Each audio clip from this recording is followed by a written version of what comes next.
Hello, fellow cyborgs, and welcome to another Pyjama Sunday and the last day of the slow readathon. If you are new to my channel and don't know what Pyjama Sunday is, it is when I come and talk to you in my pajamas, no makeup on a Sunday, and I get to be a bit more blatherier and talk about something that perhaps isn't quite so bookish or booktubery, but perhaps will be interesting to you in any case. Today I'm going to be talking about how you can relax more whilst reading. So a lot of my suggestions pertain to people who are reading at home and probably toward like the end of an evening, though I do have some suggestions that can help people who are commuter readers primarily or who have to just read in public whenever they can snatch the time to do so. I hope that I have some tips and tricks for you and that you learn how to relax more while reading and then be able to enjoy your books more because you're all like relaxed and zen and everything. Okay, Amanda, the worst, longest intro ever. Let's get started. So the first thing I'm going to recommend to you is tea. So this is just like a tin of the Celestial Seasoning Sleepy Time herb tea. I have found that drinking this tea or just an herbal tea whose flavors I find relaxing, so mine would be like mint, chamomile, lavender, stuff like that, really actually do help me calm down and focus while I'm reading. And fortunately with tea, if you are in fact a tea drinker, you can take them on the train in a little like thermos while you're reading. For me, sometimes toward the end of an evening, I find myself fidgeting when I'm reading. So like I'll have one book like scratching my head or like touching my face or just doing something really annoying. But if I have a cup of tea to occupy the free hand that doesn't need to be holding the book, if the book allows me to hold it with one hand, which sometimes it doesn't, then I'm not fidgeting, touching my face and stuff and getting germs on my beautiful face. Having a cup of tea to occupy my hand really helps me to just stop fidgeting and start relaxing. The aroma of the tea will help me relax, and then also the soothing hot beverage just kind of, you have to slow down when you're sipping something really hot, right? Because you don't want to burn the insides of your mouth or spill it all over yourself. So you just kind of have to be a bit more like poised and focused when you're sipping something like a hot, steaming hot water thing. If you enjoy tea, and you haven't tried drinking tea while reading, especially an herbal, sleepy, relaxing blend, and also just because it doesn't say relaxing doesn't mean you can't find it relaxing. Give drinking tea a try when you're reading. If you haven't done so already, it's one of my favorite things to help me calm down and focus and just stop fidgeting when I'm reading. Another very basic suggestion is to burn a candle. This is Fae Warrior by the Melting Library on Etsy. I find that if you have trouble getting to sleep, that reading and burning the same candle scent when you're trying to go to sleep over time can build like a pattern and a habit within your body. Over time, your brain might connect this smell of the candle with it's time to go to sleep now, and hopefully you can go to sleep or relax just more quickly over time if your brain connects this scent or the heat of the candle, something sensory, with the experience of reading and the experience of relaxing. The next thing I want to talk to you about are blankets. So I personally love these like tapestry sorts of blankets, and I have a couple that I got from Disneyland. But blankets are wonderful to help you relax. If you have cold feet, then you can put them over your feet. If you need something in your lap, then you can put it in your lap. If you need something to prop up your hands while you're reading, you can bunch your blanket and put that on your lap and read. If you want something up by your face so you can lean on it, it's just, there's something so incredibly comforting. That sounds like Humperdinck. Okay.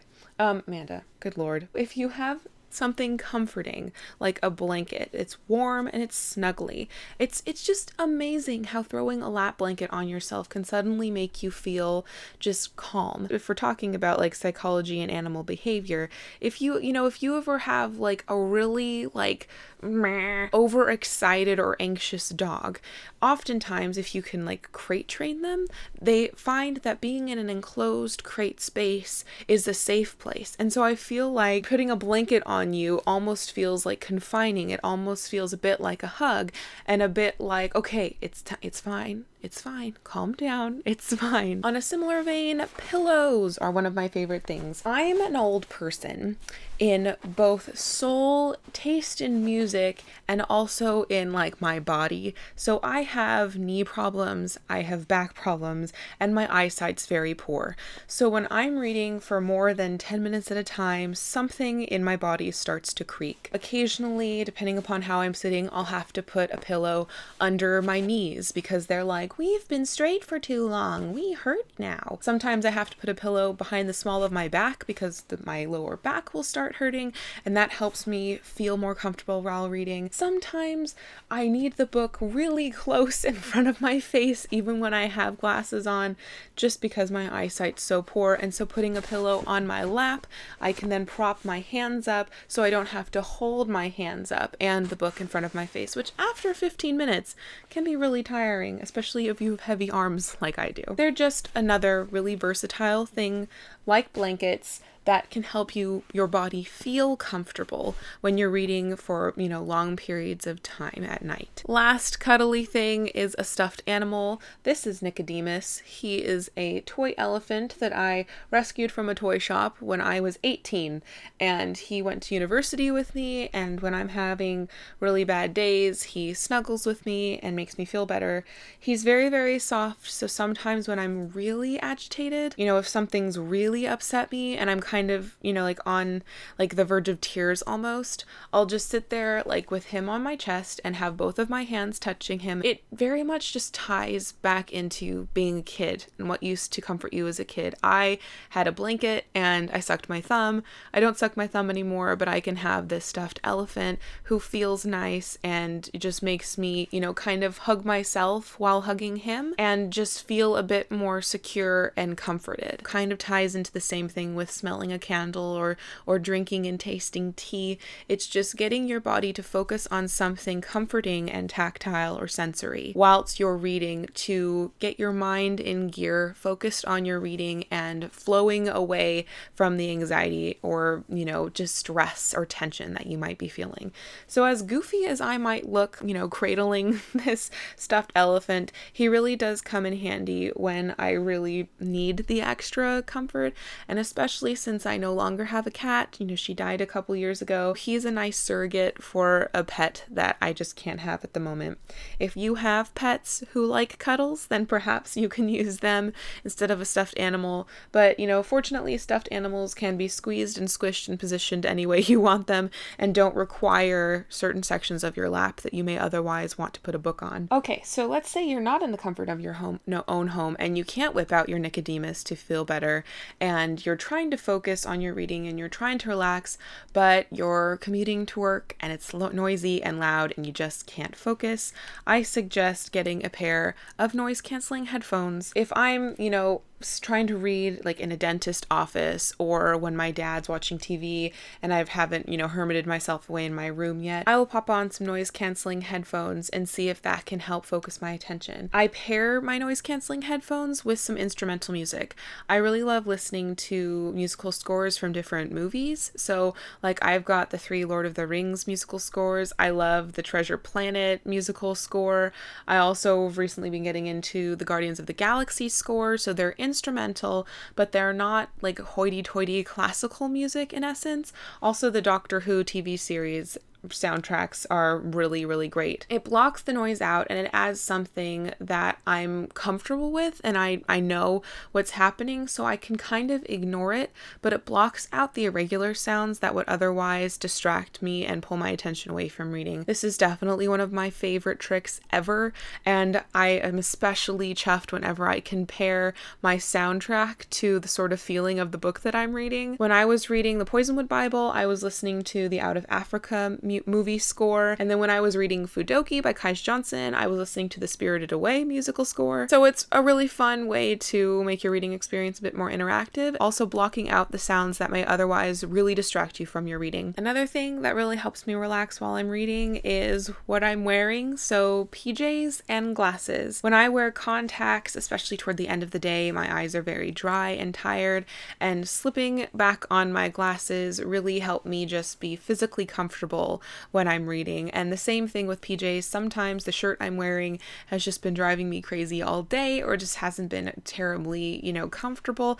And so slipping on some PJs or just a more comfortable like loungewear really can help me forget about any physical discomfort I might have or any stress that I have, and just, cozy up to some reading. So if you are at all possible to switch to glasses when you're reading, if you wear contacts, or at the end of the day switching into some loungewear pajamas, I highly recommend trying that too. That can be really, really relaxing. And the last thing I'm going to recommend to you that can help you relax while reading is audiobooks and crafting at the same time. I listened to the audiobook Wool and started working on this log cabin blanket a year ago, and it was so enjoyable. So not only did I get my crafting done, and not only did I listen to my audiobook, but pairing those things together, whenever I would turn on the audiobook and start working on this project, my brain recognized that I had been doing these things before, and I just instantly focused on the audiobook rather than having my mind wander to other things.